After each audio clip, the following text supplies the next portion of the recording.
네, 오늘 전도서의 총론 후반부 7장에서부터 12장까지 말씀을 보겠습니다. 오늘 서론을 아주 간단하게 한 줄로 몇 줄로 보고 바로 본론으로 들어가서 7장부터 12장까지 중요한 교훈들을 함께 보겠습니다. 전도서 1장에서 6장이 해 아래서 살아가는 사람들의 삶의 모습을 그리고 있습니다. 인간은 스스로 살아가는 존재가 아니라 하나님의 도우심을 통해서 살아가는 존재가 되어야 한다고 전도서 1장부터 6장에 있는 말씀을 통해 우리에게 말씀하고 있습니다. 인간이 스스로의 힘으로 살아가려고 한다면 그는 오히려 생명의 위기를 만날 수 있다는 것을 말씀하여 주고 있습니다.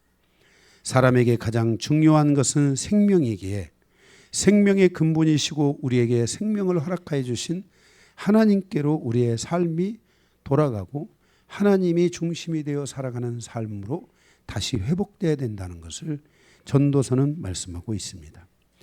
그리고 전도서 7장부터 12장은 하나님을 경외하며 살아가는 사람들의 모습을 그려주고 있습니다.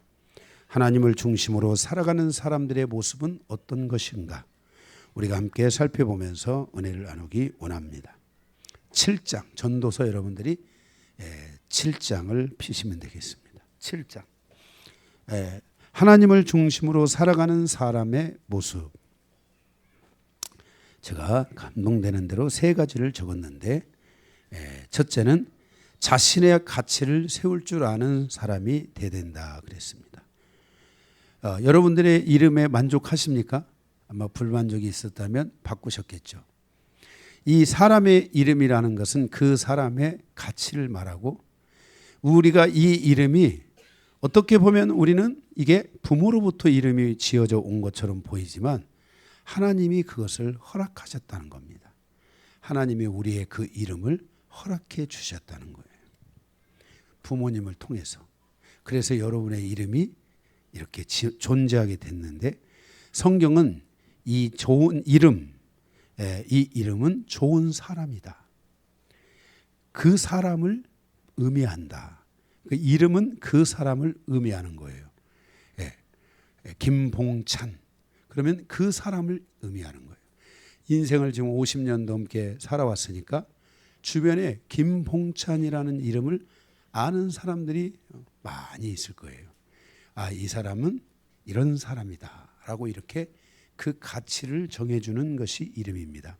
이거에 대해서 비유하기를 올리브유가 있는데, 이 올리브유에는 제가 이스라엘에 가보니까 이제 이스라엘의 그 성지순례 여정 속에 지금은 이제 공격이 받았지만은 그 기프트 마을인가 어딘가 거기를 갔는데 올리브유를 파는 곳이 있었어요. 정말 순수하게 올리브유를 파는데 그 올리브유가 가격이 다 다른데 정말 최고의 가격을 있는 것들은 거들떠 보지도 못하겠더라고요. 올리브유 기름인데 그렇게 비싼 기름들이 있어요. 그래서 올리브유에는 바로 그 상품에 따른 가치를 매기게 되는데, 그런 것과 같이 사람의 이름은 올리브유의 가치와 같이 사람의 이름에는 그 가치가 있는데 자기 이름의 가치를 세울 줄 아는 자가 되어야 된다라고 이렇게 말했어요. 그래서 하나님을 중심으로 살아가는 사람은 자기 이름의 가치를 높일 줄 알아야 돼요. 네. 그 다음에 두 번째로는 자신을 돌아볼 줄 아는 사람이다. 자신의 이름의 가치를 높이기 위해서는 끊임없이 자기를 돌아볼 줄 알아야 돼요. 그래서 성경은 초상집에 그것을 비유했어요. 사람이 우리가 뭐예요? 잔치집에 가는 것보다 초상집에 가는 것이 더 좋다. 이렇게 말을 했잖아요. 왜 초상집에 가는 게 좋냐면은, 저는 초상집에 정말 목회자는 초상집에 정말 많이 갑니다. 아마 제가 지금까지 간 초상집에 간 횟수를 말하면 한 500번, 제가 치른 장례식만 해도 최소 한 50명 정도는 아마 한 40명, 50명은 장례식을 치른 것 같아요. 그러니까 이 장례라고 하는 이 부분에 대해서 우리가 저는 너무너무나 잘 알잖아요. 여러분들은 지금까지 뭐 장례식 가봐야 뭐 한 10번 많아봐야 한 20번 가보셨겠지만은 근데 이 장례식에 가보면은 제가 마지막 장례식 그 목사님 어머님 소천하셔서 제가 이제 서기로 있으니까 그 저한테 전화가 와서 목사님 저희 어머니께서 소천하셨는데 노회장으로 장례 준비를 부탁드립니다. 해서 제가 이제 그걸 폼을 다 짜는 거예요. 그걸 그 입관 예배는 순서를 순서를 제가 다 짜야 되니까 누가 설교하고 누가 뭐로 기도하고 누가 뭐하고 또 발인 예배는 환송 예배는 누가 어떻게 하고 이런 걸 다 짜가지고 손안에 이제 그 폼을 해가지고 인쇄물까지 제가 다 만들어야 되니까 그 신경이 쓰이잖아요. 근데 이제 그 거기에 보니까 그 거기에서 보내온 그 뭐라고 그러죠? 그 보고 그 장례 그 이름 나와 있는 거 부고가 왔는데 거기에 그냥 목사님 어머니신데 그냥 누구누구 씨 누구누구 모친 이렇게 해서 온 거예요. 그래서 장례 이제 이게 순서지 같은 거를 만들어야 되니까 정확하게 알아야 되잖아요. 그래서 제가 목사님께 전화를 드렸어요. 그랬더니 어머니가 권사님으로 재직하에 계셨다고 그러면서 나중에 가서 보니까 어머니가 권사님으로서 그 교회 그 아들이 목사니까 교회를 위해 헌신하고 기도하고 이런 삶을 그 살다 가신 거예요. 너무나 그래서 근데 하여튼 그 이야기를 듣기 전에 가서 이제 이렇게 딱 그 장례식에 딱 갔는데 그 권사라는 말이 그렇게 막 바짝바짝 빛나는 것처럼 빛나더라고요. 권사라는 말이 이분의 인생이 이렇게 빛나는 권사로 살다가 하나님께 갔구나 하는 이 마음이 저에게 이렇게 온 거예요. 그래서 그 이름의 가치 그래서 거기서 깨달은 거예요. 나도 훗날 목사라는 그 거기에 빛이 났으면 좋겠다 이런 마음. 똑같은 다 목사지만 그 정말 거기에 목사 강요한이는 놔두고라도 목사가 이렇게 빛이 착 나가지고 강요한이가 목사로 살다 갔구나 이렇게. 그게 이 초상집에 가면은 깨달음이 있는 거예요. 인생의 깨달음이. 그래서 초상집에 가라는 거예요. 그 사람의 아픔도 있지만은 그것보다는 여러분 잔치집에 가면은 뭐 노래하고 웃고 먹는데 바쁘지만은 초상집에 가면 깨달음이 있잖아요. 인생을 어떻게 살다 갔는가. 내가 인생을 이렇게 살았으니까 이렇게 해야 되겠다 하는 이런 깨달음을 얻는 곳이잖아요. 그리고 그 장례식에 가서 목사가 이렇게 설교를 하면은 그 깨달음을 주잖아요. 이렇게 그죠? 깨달음을 주잖아요. 이렇게 그죠? 깨달음을. 그 제가 이제 기억에 남는 그 깨달음 하나는 뭐냐면 아버지가 돌아가셨는데 그리고 어머니가 이제 돌아가신 거예요. 우리 이제 다들 아니까 어머니가 돌아가셨는데 그 아들이 이제 다 이렇게 큰 이제 50대 뭐 이렇게 다 컸을 거 아니에요. 그렇게 자녀들이 쭉 앉아 있는데 이제 당신들은 고아입니다. 어머니 아버지 다 떠나가시고 이제는 당신들은 고아입니다. 이 이야기 하는데 그게 마음에 와 닿더라고. 저 인생들이 다 고아구나 이제. 하나님이 저 고아들을 돌보셔야 되는구나 이런 마음에 와 닿았어요. 이렇게 초상집에 가면 깨달음이 있기 때문에 우리가 이 초상집에 가라 이러는 거예요. 그래서 우리가 이렇게 이런 초상집에 가서 자신을 돌아보고 깨닫고 하는 이런 모든 시간들을 통해서 인생은 자기 가치를 계속 이게 높여갈 수 있는 자기의 가치를 계속 세워갈 수 있는 그런 인생을 살아야 된다라는 것을 말씀하고 있어요. 그래서 그런 인생을 살아가는 자기 가치를 높이는 인생을 살아가는 과정에 누군가가 나에게 책망을 준다면 이 책망은 아무나 하는 게 아니라 이 책망과 충고는 스승의 은혜이며 나를 축복하는 자의 교훈이라는 사실을 알고 그 스승의 그 가르침을 그 충고를 싫어하는 게 아니라 그 충고를 받아들이고 자신의 연약함과 자신의 부족함과 악함과 자기네 이런 모든 것들을 갖다가 이렇게 좀 새롭게 돌아볼 수 있는 계기를 삼아야 된다는 거예요. 누군가가 내가 분명히 부족한데도 누군가가 나를 두둔하는 것만 한다면은 그 두둔하는 자는 나의 인생길에 진정한 동반자가 되어줄 수 없다는 거예요. 오히려 나를 정확하게 책망해 줄 줄 아는 사람이 나의 인생에 오랜 시간 동행해 줄 수 있는 존재라는 것을 우리가 알아야 돼요. 이런 모든 것을 통해서 결국 우리는 자신의 가치를 세워갈 줄 아는 사람이 돼야 되고 하나님을 중심으로 살아가는 인생이 돼야 된다는 것이에요. 그리고 하나님의 그 가치를 인정받을 수 있는, 하나님이 나를 무엇에 부르셨는가, 나의 부르심이 무엇인가, 그리고 나의 기업이 무엇인가, 그것을 위해서 우리가 인생을 살아간다면 저는 후회하지 않을 것 같아요. 저는 저의 인생이 가난한 목회자로서의 삶을 살아가지만 한 번도 후회해 본 적이 없어요. 만약 제가 제 인생을 목회자의 길을 선택하지 않았다면 저는 이렇게 어렵게 살아가지 않았을 것 같아요. 예, 정말 하나님이 저를 축복하셨을 것 같아요. 예, 그런데 정말 하나님께서 저의 삶에 이런 목회자로서의 길을 주셨는데 저는 성도가 많고 적고를 떠나서 저의 목회가 가장 어려웠을 때부터 현재 이르기까지 정말 저는 이 모든 것이 하나님의 은혜였다고 믿고 있고 하나님의 축복이었다고 믿고 있어요. 그래서 그것을 위해 너무너무 하나님께 전 감사하고 있습니다. 자, 그리고 이제 8장에 와서 하나님의 때와 성숙한 자의 판단에 대한 것을 말씀해 주고 있다는 것이에요. 그러니까 우리가 아까도 말씀을 드린 것처럼 하나님의 뜻, 또 하나님의 때, 인생에서 이런 하나님의 때, 그 성숙한 자는 이런 하나님의 때를 따라서 간다는 거예요. 여러분들이 이 때를 잘 알아야 된다는 거예요. 그러면 우리 인생의 때를 알려주는 것이 뭐냐면은 여기서는 지금 여기 이 1절, 8장 1절에서는 사물의 이치를 아는 자라는 이 말로 이렇게 표현이 되는데 이 표현을 왜 이렇게 했는지 잘 모르겠어요. 여기서 사물의 이치라는 것에 대해서 원어로 보면은 이것은 페세르다바르라는 말이에요. 이 말은 삶에 대한 말씀의 해석을 할 수 있는 것, 있는 자, 이런 뜻이에요. 누가 인생사에 대하여, 각자의 인생사에 대하여 하나님의 말씀을 가지고 풀어줄 수 있는가?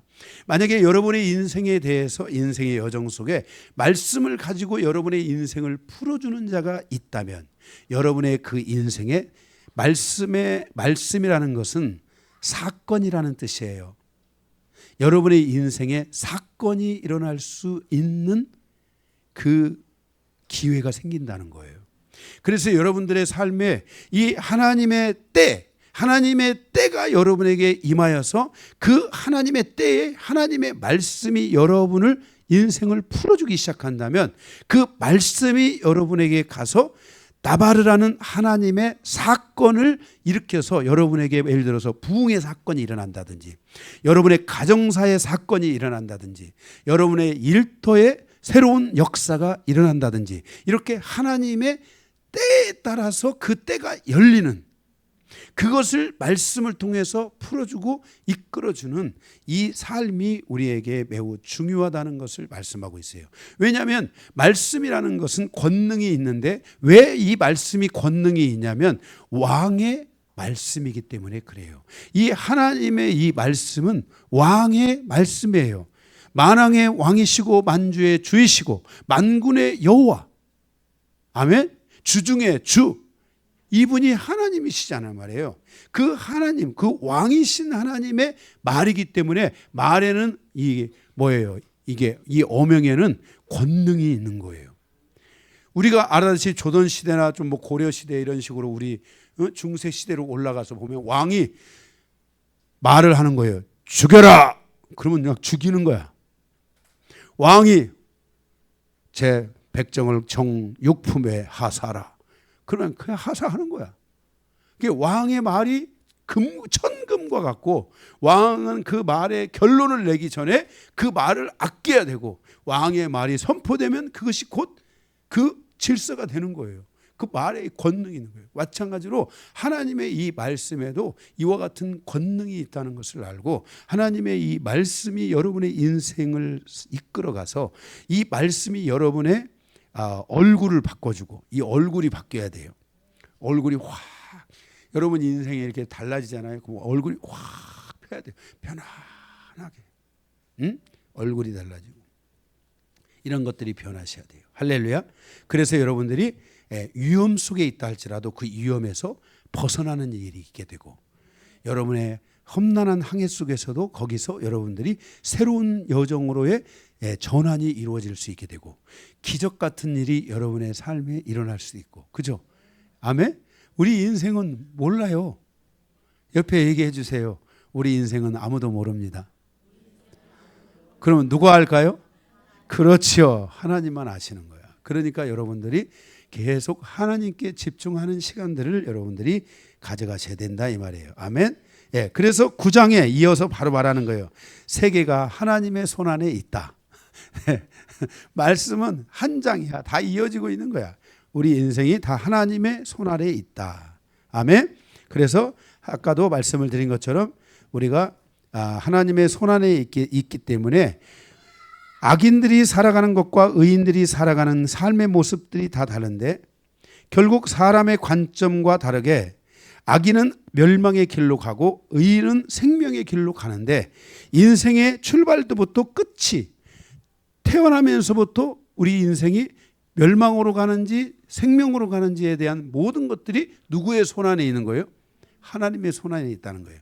그래서 모든 생명은 하나님의 손안에 있기 때문에 살아있는 생명 그 자체가 중요하다는 거예요. 그래서 아까도 말씀드린 것처럼 죽은 사자보다 산 개가 더 좋다는 거예요. 얼마나 위로가 되는지.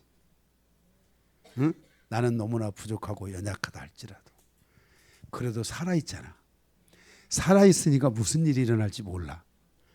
하나님은 태풍이 이게 막 항해를 가는데 막 태풍이 오는데 하나님이 갑자기 날씨를 일기를 싹 바꿔가지고 그냥 평탄하게 갈 수 있게 할지 누가 알아.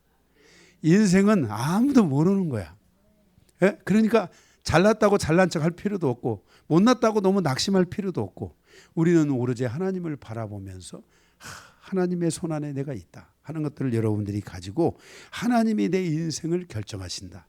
살아있는 자, 죽은 자의 삶을 하나님이 결정하실 필요가 있어요, 없어요? 없어요. 그러나 살아있는 사람은 그가 누구든지 하나님이 그를 결정할 수 있어요, 없어요? 있다는 거예요. 그러니까 여러분들이 죽음의 고비 속에서도 하나님 앞에 기도한다면 히스기야는 하나님 앞에 가서 병 낫게 달라고 기도했는데 하나님이 해를 멈추 뒤로 가게 하고 몇 년을 갖다가 살겠어요? 15년. 여러분이 15년이 작다고 생각하지 마세요. 예? 그죠? 예, 15년. 앞으로 우리 내가 살아야 될 인생에 우리 방상덕 집사님이 100살까지 살 건데 거기에 15년을 더 보태봐. 115년.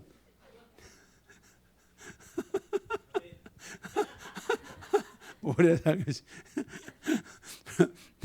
자, 오래 사는 날 동안 만약에 우리 방상덕 집사님이 오래 사신다면 저 우리 방 권사님이나 아들이나 손주들 다 잘 돼가지고 할아버지 잘 뒷바라지 해드리면 좋겠어요. 자, 오래오래 사십시오. 115년까지. 이렇게 우리의 인생의 여정이 15년이 짧은 세월이 아니에요. 응? 제가 살아야 될 다 인생에 살아야 될 그 인생에서 15년을 하나님이 더 주신다고 봐요. 응? 놀라운 일이야 그거는. 예, 할렐루야. 그래서 여러분들의 삶이 이렇게 내 인생의 짧음도 길음도 이 모든 것을 결정하실 수 있는 분은 하나님이시여. 아멘. 예, 정말 결정하는 거예요. 하나님 바라봐야 돼. 저도 계속 더 요즘 하나님 바라는 거야. 하나님 내가 무릎이 아파도 앞으로 하나님이 더 저는 제가 그런 마음은 오더라고요. 우리 박옥기 사모가 건강한 편이거든요. 근데 저보다도 한 달 정도 더 살다가 죽었으면 좋겠어요. 그러니까 우리 박옥기 사모 사는 데까지는 내가 살 거 아니에요. 그렇죠? 그러니까 빨리 죽고 싶으면 나한테 잘못하고 오래오래 살고 싶으면 나한테 잘해야 돼요. 그죠? 그래야지 자기가 오래 살 거 아닙니까? 이런 못된 종을 만나. 이 못된 종이 마술을 부려도 자 어쨌든 그래서 제가 제 말에 선포력이 있어가지고 말씀에 이게 그 권능이 있잖아요. 전 지금까지 말씀을 선포해가지고 제가 실패를 본 적이 없어요. 하나님이 하실 걸로 믿고 아멘. 그래서 자, 그래서 자, 우리 인생이 이렇게 다 하나님 안에 있습니다. 발이 빠르다고 우승하는 것도 아니고요. 그 힘이 없다고 인생이 실패하는 것도 아니고요. 지혜가 있다고 먹을 것이 더 생기는 것도 아니고요. 분별력이 있다고 해서 뭔가를 더 모으는 것도 아니고 돈을 모으는 것도 아니고 아는 것이 많다고 해가지고 총애를 얻고 무슨 뭐 잘 되고 이런 것이 아니라는 거예요. 우리 인생의 길은 모르는 거예요. 그래서 우리가 세상 그런 말 있잖아요. 학교에서의 우등생이 사회에서 열등생 될 수도 있다. 다 그런 건 아니에요. 다 그런 건 아닌데 그럴 수도 있다는 거예요. 이게 뭐냐면 우리 인생은 어떻게 될지 모르는 거예요. 응? 어떻게 될지 모르는 거예요. 응? 예. 정말 어떻게 될지 나는 우리 교회에 그런 증거들이 많아요. 응? 예. 요즘 뭐 공부하느라고 교회도 안 오고 있는 우리 유진이. 응? 정말 유진이를 응? 알고 우리 유진이가 응? 응? 거의 지금 뭐 시험 보면 거의 막 올백을 향해서 가는 거예요. 대체 어떻게 저렇게 저 똑똑한 응? 친구가 대체 그 학교 다닐 때 고등학교 2학년까지는 꽝이었어요. 꼴등. 정말 이제 말할 수가 있는 거야. 꼴등이었어요. 근데 고등학교 3학년 딱 고등학교 2학년부터인가 고등학교 1학년까지 가고 아니다. 고등학교 2학년까지 가고 고등학교 3학년에 응? 대학을 못 가느니 차라리 목사님 빵 만드는 데로 가겠습니다. 그래 가라. 그 빵 만들어러 가가지고 그때부터 갑자기 빵이 그냥 인생을 바꾼 거야. 인생을 바꾼 거야. 와, 그 빵이 무섭구나. 그래. 예? 그래서 가자마자 1년 채 안 됐나? 1년 됐나? 안 됐나? 그 전국 대학생을 포함해서 전국에 있는 사람들이 케이크 만드는 대회가 있었거든요. 그 케이크 만드는 대회에 금상을 탄 거예요. 금상. 가자마자 진짜 얼마 되도 안 했는데 그때부터 얘가 막 갑자기 획 정신이 돌았어요. 이제 내가 뭔가를 해야 되겠다. 이 마음이 딱 온 뒤로부터 그 다음부터는 막 영어가 막 눈에 들어오고 막 응? 학교 갔는데 올백을 막 계속 맞고 막 장학금을 타고 막 하고 막, 응? 요즘도 막 공부하느라고 저렇게 지금 교회도 안 오고 있어요. 지금 응? 공부를 얼마나 하려고 지금 이 학기 말고사잖아요. 그 방학이 있잖아요. 그런데 전반기에 그래 좀 잘 본 것 같아요. 전반기에도 시험을 잘 봤어요. 잘 봐가지고 아마 제가 생각할 때는 자기가 돈도 못 벌고 장학금이라도 받아서 용돈이라도 쓰고 막 그럴 의향인가 봐. 애가 이게 막 머리에 불이 나가지고 정신을 못 차리고 있는 거야. 우리 인생의 길이 이렇게 알 수가 없는 거야. 알 수가 없는 거야. 그래서 여러분들의 삶에 이렇게 하나님의 손 아래에서 뭔가 움직이지는 이런 시간들이 있어야 되고 그런데 분명한 것은 그때 하나님께서 저에게 사인을 딱 주셨어. 너는 빵 만드는 대로 가라. 그거를 딱 이렇게 주신 거예요. 그러니까 그 길로 딱 하나님이 원하는 하나님의 부르심, 하나님의 기업, 그 기업의 영광의 풍성함이잖아요. 예? 그 다음에 그 힘의 능력으로 역사하시잖아요. 그 하나님께서 그 길로 딱 가니까 그 길로 하나님이 인도해 주시는 거예요. 그래서 지금 그리고 딱 목표가 새롭게 생겼더라고요. 이제는 저는 자기는 빵 만드는 쪽으로 가지 않고 풀무원 쪽으로 이런 방향으로 해서 연구원으로 들어가 가지고 자기는 앞으로 식품 계통의 연구원으로서의 삶을 살고 싶다 이런 목표가 확 정해졌어요. 예. 예. 그래서 어학연수도 갔다 오고 막 지금 영어 공부도 얼마나 열심히 좀 하고 있는지 놀라워요. 내가 뭐 유진이 자랑하려고 한 건 아니지만 자랑이 돼 버렸어요. 그런데 정말 이렇게 인생에 제가 왜 그러냐면 우리의 인생이 모르는 거야. 살아있는 게 중요해 지금. 살아있는데 누구를 바라봐야 돼요? 하나님을 바라보고 하나님의 뜻과 하나님의 때와 하나님의 인도하심을 구하는 그 기도가 있어야 돼요. 그러고 보니까 참 우리 방 권사님이 또 기도가 있었네요. 진짜 방 권사님 끊임없이 그 유진이 하나만 뭐 자식이 둘이 아니니까 그냥 하나만 놓고 기도했는데 또 이렇게 그래서 여러분들이 이렇게 기도하시기 바랍니다. 이렇게 이런 것들이 중요한데 그럼에도 불구하고 인생의 여정 속에 그럼에도 불구하고 이렇게 하나님의 손안에 우리 인생이 살아가는데 인생의 길을 알 수 없지만 그럼에도 불구하고 우리 인생에서 가장 중요한 거 하나를 꼭 잡으라면 지혜가 중요하다는 거예요. 그래서 지혜를 구하라고 말씀하고 있어요. 여러분의 인생에 꼭 하나님의 지혜를 구하시기 바랍니다. 네. 자, 그 다음에 10장입니다. 성공적인 삶을 위한 전도자의 제안에 대한 것을 말씀하고 있습니다. 자, 여기에 대해서 첫 번째, 이게 지금 뭐예요? 하나님의 손 안에 있다는 거. 하나님의 손 안에 있으니까 이제 우리가 성공적인 삶을 살아가야 된다는 거예요. 그래서 성공적인 삶을 살아가기 위한 제안인데, 첫 번째는 실패하는 사람과 성공하는 사람의 차이점이 있다는 거예요. 그러면서 거기에 그 파리를 비로 들었어요. 파리를 비유로. 이 파리는 더러운 곳에서 구더기가 되어서, 구더기로 태어나서 이게 파리가 돼가지고 이게 날아다니잖아요. 날아다니는데 파리는 다시 어디로 가요? 그 구더기가 있는 그 더러운 곳으로 돌아간다는 거예요. 근데 그래서 다른 것을 더럽히는 곤충이 된다는 거예요. 그런데 군뱅이가 있는데 이 군뱅이 얼마나 보기 싫습니까? 그죠? 이상하게 생겼잖아요. 그런데 그가 매미가 되어 공중에 날면서 이 노래하는 매미는 다시는 더러운 곳으로 돌아가지 않는다는 거예요. 그것을 비유로 해서 말씀하고 있는 거예요. 우리 인생이 이렇게 하나님이 원하는 질서 안에서 이 어둠이 있거나 또는 이 하나님의 질서 밖에 있는 삶으로 돌아가면 안 된다는 거예요. 그러면서 말씀하기를 어떤 이는 하나님의 우편에 있는 자가 있고 어떤 이는 하나님의 좌편에 있는 자가 있는데, 좌편에 있다라는 것은 그것은 사단의 질서, 그것은 악의 질서, 더러움의 질서를 향해서 가는 길이고, 이 오른편에 있다는 것은 의인의 질서, 하나님의 질서, 하나님이 주신 질서 안에서 살아가는 거라는 거예요. 그래서 우리는 반드시 하나님의 앞에 줄을 설 줄 알아야 된다는 거예요. 그래서 그 오른쪽이 어딘지를 분별해야 돼요.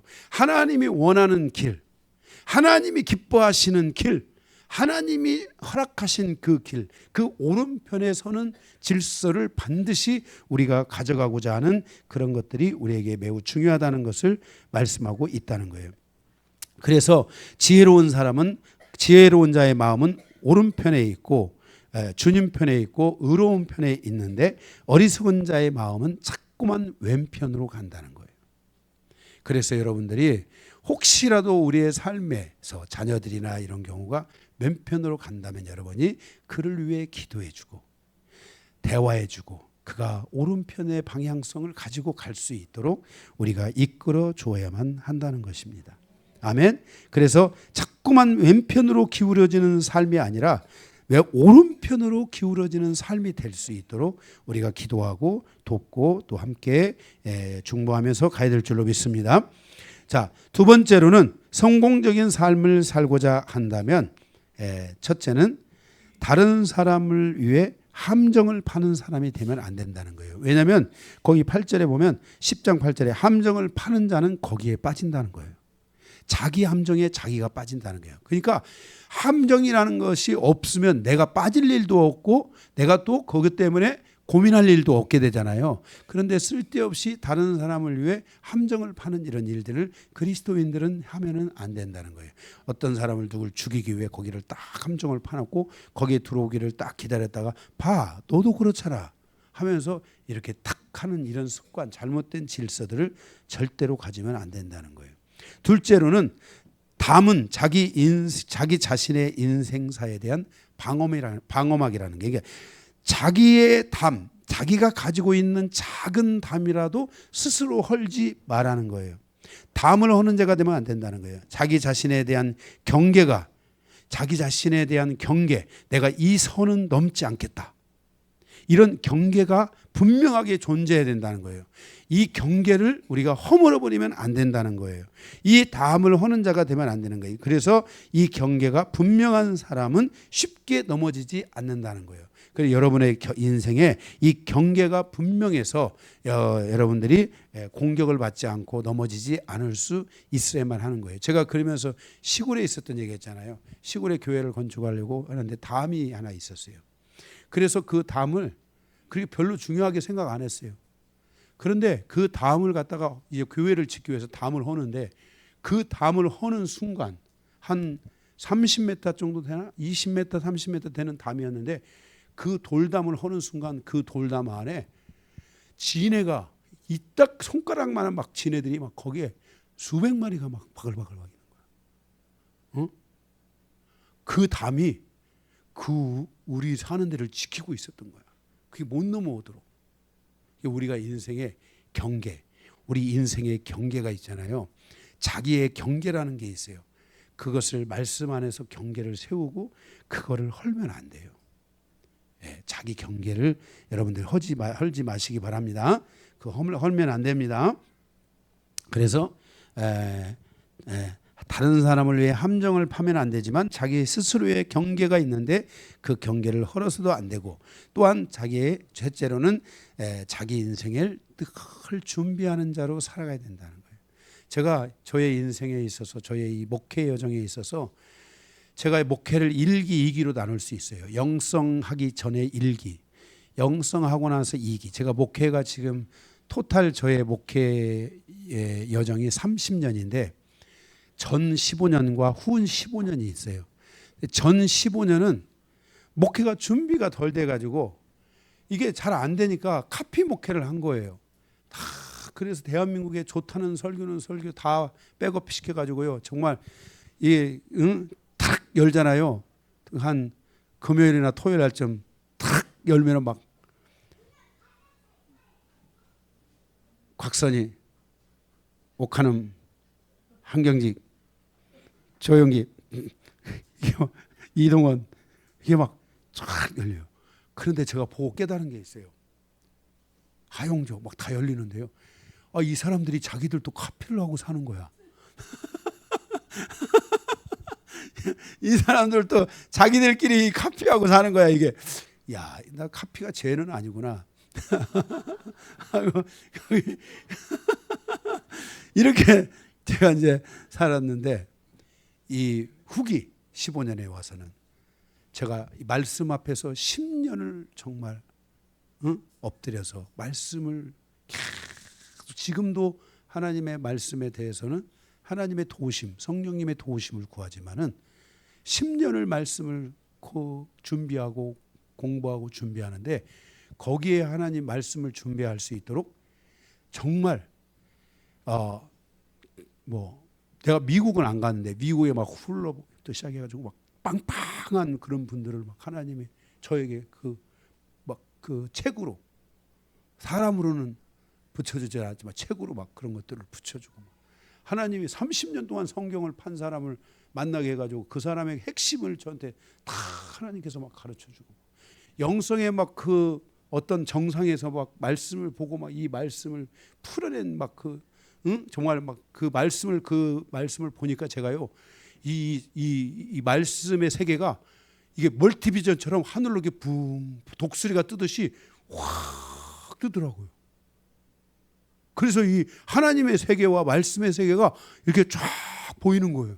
이게 그런 것들을 하나님이 훈련 받을 수 있도록 10년 동안을 저를 계속, 그래서 여러분들이 우리 교회 이 설교가요, 어디다가 내놔도요, 저의 설교 제가 누구한테 제 설교 자랑할 것도 없고 그래서 하지만은 제 설교 들으셨던 분들이 하나같이 다 하는 말이, 야, 강 목사님 설교가 깊이가 있으시다.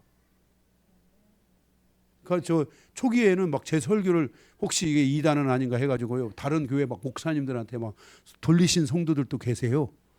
말은 들어보라고 그러지만 분별해 달라고. 근데 제가 여기 버티고 있는 거 보면은 문제가 없었던 것 같아요. 이 말씀이 이렇게 쫙. 그리고 우리 교회 말씀에 입이 이렇게 문제가 되지 않는 것 중에 하나는, 모든 말씀들을 하나님이 주신 것들을 마지막 이 히브리어와 헬라어 원어라는 그것을 가지고 이렇게 그 약탕계 약을 여러 가지 모아가지고 그거를 이 약 손수건에다가 해가지고 이렇게 쫙 짜잖아요. 건더기는 버리고 이렇게 물만 나오게. 그런 것처럼 마지막에 히브리어 헬라어를 제가 못해도 이거를 꽉 짜가지고 그 순수한 물만 이렇게 탁 나오도록 그렇게 해서 설교를 하나님이 하게 하시기 때문에 큰 문제가 별로 없어요. 제가 뭐 문법의 차이 뭐 이런 여러 가지 조금의 부족함이 있겠지만 그 정도 부족함도 없는 사람이 어디 있습니까? 응? 그리고 저는 죽는 날까지 제가 발전할 것을 믿기 때문에 에?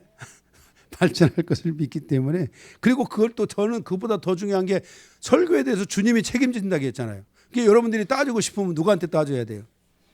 주님 우리 목사님 좀 확 부흥시켜가지고 새로운 말씀 새로운 은혜로 확 채워주셔서 나의 마음을 심령을 윤택하게 하시옵소서. 기도를 말해야지 기도를. 그럼 그런 분들은 기도를 많이 하셔야 돼요. 저를 위해서. 네. 아멘. 네. 기도를 안 하실 모양인데 따지지도 않고 기도도 안 하고 그럴 건 아니죠. 네. 기도 많이 해주세요. 그래서 우리의 인생사가 준비하는 인생이 돼야 돼요. 이게 저는 저 후반기에는 제가 철저하게 준비를 하면서 이제 어느 시즌이 딱 되니까 드디어 이제 제가 그런 것들을 보지 않고 그냥 설교하는 거예요. 제가 이렇게 하나님의 이 말씀만 가지고도 하나님께서 이렇게 감동되는 모든 체험과 함께 됐던 것들을 말씀으로 이렇게 풀어주는 은혜가 하나님이 열리게 하신 거예요. 그래서 아직까지는 그래도 버틸만 하다 이렇게 지금 보고 있어요. 근데 성경도 얼마 안 남았어요. 성경도 얼마 안 남았어요. 그래서 여러분들이 이렇게 인생을 여러분들이 준비해야 돼요. 계속 그런 여러 가지 다양한 루트를 통해서 인생을 준비하는 사람들은 반드시 승리할 수 있습니다. 아멘. 예, 준비하시기 바랍니다. 11장 청년의 때부터 노년에 이르는 모든 시간에 지혜가 있도록 기도해야 돼요. 그래서 지혜로운 자의 삶의 설계는 뭐냐면 심는 자의 삶을 산다는 거예요. 심는 자. 여러분들이 잘 심을 줄 알아야 돼요. 사람들을 향해 심을 줄 알아야 돼요. 그래서 우리 정말 우리 영광교회도 태생 자체가 이 탄생할 때 심는 목회로부터 시작했어요. 제가 시골에 가서 목회를 처음 시작할 때 심는 목회를 했어요.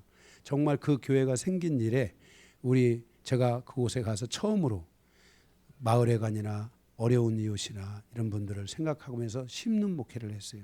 그러니까 그 심는 목회를 통해서 그분들이 하는 말씀이 그랬어요. 이 교회가 탄생한 일에 교회로부터 뭔가 밥이라도 함께 얻어먹은 게 처음이라고.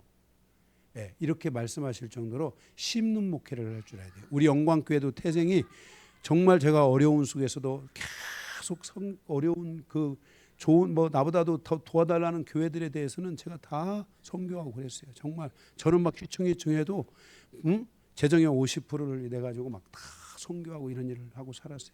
그리고 또 우리 성도들도 그걸 본받아서 그런지 몰라도 성도들도 자기들이 어려운데도 불구하고 어려운 성도들이 교회를 통해서 다 어려운 그때 당시 우리 교회 성도들은 너무너무나 다 어려웠어요. 그냥 다 오로지 교회 오면 밥 먹고 기도하고 그러고 살고 있는 때예요.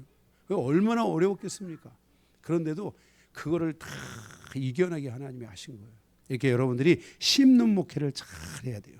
여러분들이 여기 사업하고 앞으로 여기 특별히 우리 사업하시는 분들은 나의 인생에 하나님 무엇을 위해 심어야 될지 말씀해 주십시오. 하나님이 나의 기업을 축복하신다면 내가 정말 심는 자로 삶을 살고 가겠습니다. 그래서 여러분들이 다 심으라는 건 아니어도 하나님께서 심으라고 하는 만큼은 여러분들이 심을 수 있는 그런 준비를 하고 가면 그 인생이 복돼요. 예? 다 갖고 가는 거 아니에요. 다 싸질러 주고 하는 그런 거 하지 않으면 자식들이 그것 때문에 괜히 쌈박질하고 칼부림하고 큰일 나는 거야. 여러분들이 인생을 심으면서 가는. 응?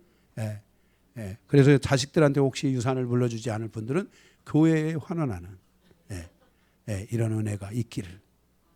실질적으로 천주교는 자식들에게 유산을 넘겨주지 말고 모든 재산을 교회에 환원하고 가라. 교회에 다 그 뭐라고 하지? 헌신하고 가라. 이렇게 가르쳐요. 실제. 우리 교회에서 거기까지 내가 처음 얘기하는 거예요. 여러분들이 이렇게 인생을 살아가면서 여러분들이 정말 심는 자의 인생을 살아가시기를 바랍니다. 그래서 여러분들의 삶에 있어서 그래서 여기에 대해서 비유로 말씀하기를 이 비유를 말씀드릴게요. 1절에 보면 11장 1절에 내 떡을 물 위에 던지라 여러 날 후에 도로 찾으리라 그랬어요. 이 말은 이스라엘의 속담 속에 있는 말인데 장사를 하는 무역하는 이런 사람들이 옛날에 이 거상들이 배를 타고 무역을 하잖아요. 그렇게 배를 타고 무역을 하는데 배를 타고 무역을 한다는 것은 그만큼 위험한 일이었어요. 근데 파도의 위험도 있고 뭐 여러 가지 위험이 있지만 그중에 정말 위험한 것은 뭐냐면은 해적들이 나타나는 위험이 있었어요. 그런데 만약에 이 해적들이 나타날 때 이것을 뺏기지 않으려고 하면 이 사람의 삶에 위험이 오는 거예요. 그러니까 항상 그 거상들은 어떤 마음을 가지고 사냐면 해적들이 나타나면 내가 여기에 대해서 이것을 그 사람들에게 내가 헌신한다고 생각하고 얼마를 그냥 주자. 이런 마음을 가지고 무역을 하는 이러한 그 당시에 그 속담 같은 그 뭐라고 그러지 그런 이야기가 그들에게 담겨져 있었어요. 그래서 실질적으로 그래서 그 해적들을 만나잖아요. 그러면은 그 물질 그걸 다 가지려고 하지 않고 아유 기다렸다고 당신들 올 줄 알고 해가지고 그것을 준 거예요. 그런데 이 사람들이요 그 물건을 줬는데 어느 날 보는데요 그 사람들이 해적하는 사람들이 해적질 해가지고 물건을 파면은 제값을 받을 수 있어요 없어요? 싼 값에 받잖아요. 근데 어느 날 이 거상의 이 가게 앞에 자기가 줬던 물건들이 싹 오는데 헐값에 사가지고 본전은 이익은 안 보더라도 본전치기는 하게 되는 거예요. 그래서 생명도 구하고 해적을 안 만나면 좋고 남고 해적을 만나더라도 문제가 안 되고 그래서 이런 말씀이 여기 나오는 거예요. 그래서 너희가 만약에 어려운 일을 당하면은 주라 이 말이에요. 특별히 여러분 그 어려운 뭐 이렇게 나라에 들어가면 이렇게 돈을 달라고 하는 나라들이 있잖아요. 가면 막 무기 들고 그죠? 그때 여러분들이 사람을 보지 말고 아유 물 위에 던지라 도로 찾을 것이요 여기 있어 줄 알아야 돼요. 괜히 그거 여러분들이 갖고 있으려다가 생명의 위험을 느낄 수 있는 거예요. 인생은 물질은 반드시 하나님의 말씀에 따르면 물질은 돌고 돌아서 반드시 내 삶으로 오게 돼 있다는 거예요. 공짜가 없다는 거예요. 예? 아멘. 그래서 여러분이 뿌린 씨앗들, 여러분이 심은 것들 이거는 공짜가 없어요. 하나님이 때가 되면요 이것들을 다 여러분들이 수확할 수 있도록 하나님이 하신다는 것을 여러분이 믿고 아멘 믿고 기도하세요. 네. 그래서 여러분들이 심은 것에 대하여 낙심하지 말고 이제는 심은 것에 대해서는 다 내려놓고 잊어버리고 하나님께서 하라고 하신 마음대로 했으니까 나머지는 하나님이 때를 따라서 채워주실 줄 믿습니다. 아멘. 이렇게 가면 하나님이 다 채워주실 줄로 믿습니다. 예. 예, 반드시 찾을 날이 다 있습니다. 이건 제가 제 얘기가 아니고 하나님 말씀이 그렇게 말씀하고 있습니다. 예, 그래서 여러분들이 인생에 있어서 이렇게 심는 자가 되라는 것입니다.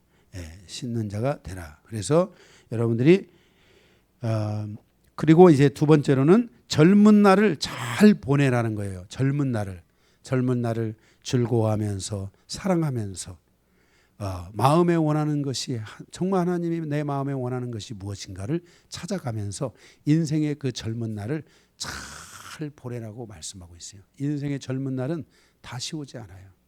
여기 우리 인생에 여기 지금 제일 젊은 팀 우리 강한종 형제와 우리 강한종 집사와 우리 그 김지원 우리 권찰 젊은 날을 잘 보냈어요. 사랑하면서 아끼면서 또 하나님이 뭘 원하는가를 찾으면서 또 함께 신앙생활을 하며 하나님을 사랑하면서 그 믿음이 성장하고 변하지 않도록 하면서 그 인생의 삶을 젊은 날을 잘 보내면서 그리고 말씀 앞에 따라 순종하고 기도를 하면서 하나님의 기도 가운데서 우리 인생의 길을 열어달라고. 우리가 기도를 하다 보면 그게 없는 것 같잖아요. 안 열릴 것 같잖아요. 근데 반드시 열려요. 그래서 여러분이 인생에서 이렇게 하나님을 바라보면서 젊은 날의 모든 것들을 잘 결정하게 하면서 근심이 없게 악한 길로 나가지 않도록 인생의 삶을 하나님이 주신 영적 질서를 무시하지 않고 잘 살아가면서 이렇게 간다면은 저는 이 청년의 때에 이 젊은 날에 하나님이 그 사랑을 그 즐거움을 보시고 기뻐하시고 더 풍성하게 채워주실 줄로 믿습니다. 네.